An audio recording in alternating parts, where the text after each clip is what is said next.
સ્વાગત છે તમારું મારા ચેનલમાં। જય શ્રી કૃષ્ણ। કેમ છો બધા? મજામાં? આજે આપણે બનાવશું ચણા દાળના વડા। ચણા દાળના વડા ખૂબ જ ક્રિસ્પી અને સ્વાદિષ્ટ હોય છે અને આ વરસાદના મોસમમાં ખાવાની ખૂબ જ મજા આવે છે। ચણા દાળના વડા બનાવવા માટે મેં અહીંયા એક વાટકી ચણાની દાળ લઈ લીધી છે। તેને આપણે એક મોટા વાસણમાં કાઢીને ધોઈને સરસ સાફ કરી લઈશું। તે પછી આપણે એમાં પાણી એડ કરી દઈશું। હવે આપણે આને ઢાંકીને 5 થી 6 કલાક સુધી પલાળવા માટે રાખી દેવાની છે। મેં અહીંયા દાળને 5 થી 6 કલાક સુધી પલાળવા રાખી દીધી હતી। દાળ છે એ સરસ પલળીને તૈયાર થઈ ગઈ છે। હવે આપણે એને એક મિક્સર જારમાં કાઢી લેવાની છે।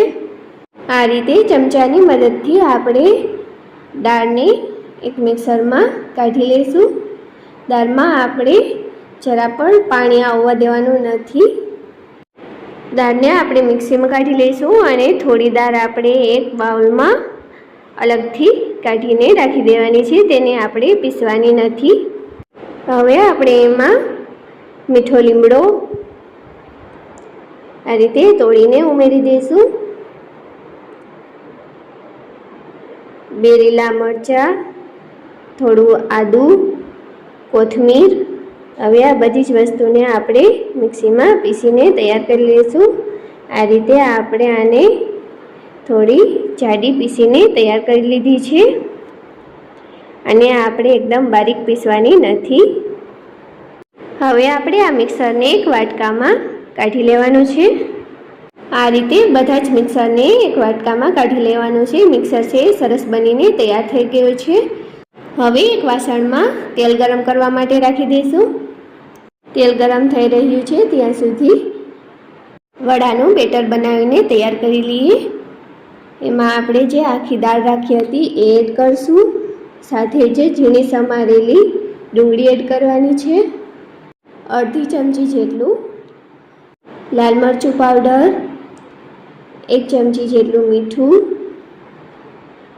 1 ચમચી ધાણા જીરું પાવડર ને થોડી હળદર એડ કરશું। હવે આપણે આને સારી રીતે મિક્સ કરી લેશું। આ રીતે આ બેટર છે એ બનીને તૈયાર થઈ ગયું છે અને સાથે જ જે તેલ ગરમ કરવા રાખ્યું હતું તે ગરમ થઈ ગયું છે કે નહીં એ આપણે ચેક કરી લઈશું। ચેક કરવા માટે આપણે અહીંયા થોડું બેટર તેલમાં એડ કરશું। બેટર છે એ જલ્દીથી ઉપર આવશે।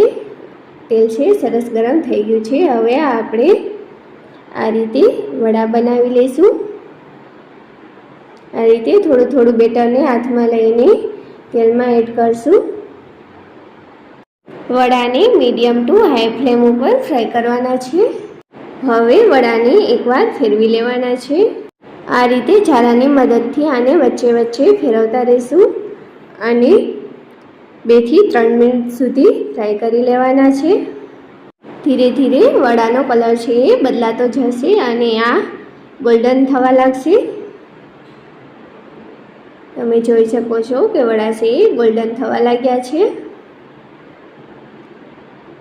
તો આ રીતે વડા છે એકદમ ગોલ્ડન થઈ ગયા છે અને આ તળાઈને તૈયાર થઈ ગયા છે। હવે આપણે આને એક ડીશમાં કાઢી લેવાના છે। જુઓ કેટલા સરસ વડા બનીને તૈયાર થયા છે। આ જ રીતે બધા જ વડા બનાવીને તૈયાર કરી લેવાના છે।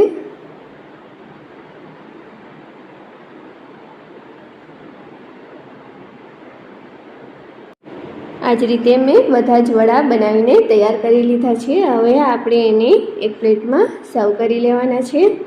હવે વડાને હું લાલ અને લીલી તીખી ચટણી સાથે સર્વ કરી લઈશ। વડા છે એ ગરમા ગરમ ચાની સાથે તો ખૂબ જ સરસ લાગે છે। તો વરસાદની આ સિઝનમાં તમે પણ આ રેસીપીને જરૂરથી ટ્રાય કરજો। અને જો તમને આજની મારી રેસીપી પસંદ આવી હોય તો વિડીયોને લાઈક, શેર અને મારા ચેનલને સબસ્ક્રાઈબ જરૂરથી કરી લેજો।